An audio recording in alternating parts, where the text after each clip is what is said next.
Sa gitna ng reklamong sexual harassment laban sa dalawang miyembro ng Philippine ASCALs, gustong ng DSWD Secretary Dinky Soliman na sumailalim ang koponan sa psychological evaluation.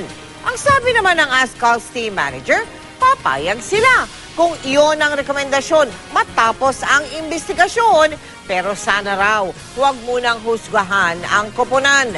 Nakatutok si Marisol Abduraman. Malinaw raw na pambabastos ang ginawa ni Lexton Moy at Angel Guirado, mga miyembro ng Philippine ASCAL sa dating presidente ng Philippine Olympic Commission na si Cristina Ramos. Ayon kay DSWD Secretary Dinky Soliman, ayon kay Soliman, nakababahala na raw ang asa ng mga miyembro ng ating national team. Pinakita nila ang di paggalang sa pagkababae ni Binibining Ramos, antas ng pagkapamoso mo or sa pagiging popular mo, may malaki kang responsibilidad sa iyong mga naniniwalang publiko. Kaya nais si Soliman isailalim sa psychological evaluation ang nasabing grupo. Karamihan ng miyembro ng ASCAL, hindi naman lahat, hindi lumaki dito. At dahil hindi sila lumaki dito, yung pag-unawa nila sa ating kultura at sa ating lipunan, sa ating society, hindi ganap. Nakababahala na rin daw ang asa ng mga ASCALs ayon kay Soliman dahil hindi naman ito ang unang pagkakataon na inireklamo ng pambabastos ang ilang miyembro ng grupo. Makatutulong na sa buong team ang nasabing evaluation para ipaunawa sa kanila kung ano at paano ang maging sikat.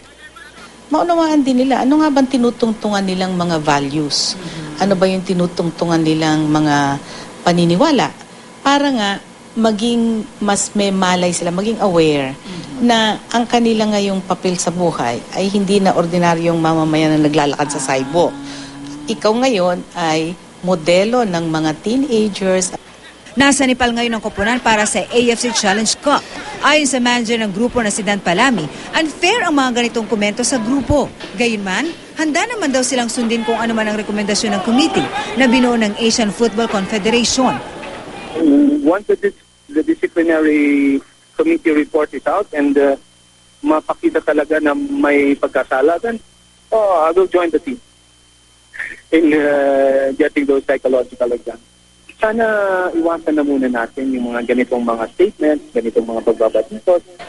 Pakiusapan ni Palami, huwag naman daw sana silang husgahan hanggat iniimbestigahan pa ang insidente. Marisol Abduraman, nakatuto 24 oras.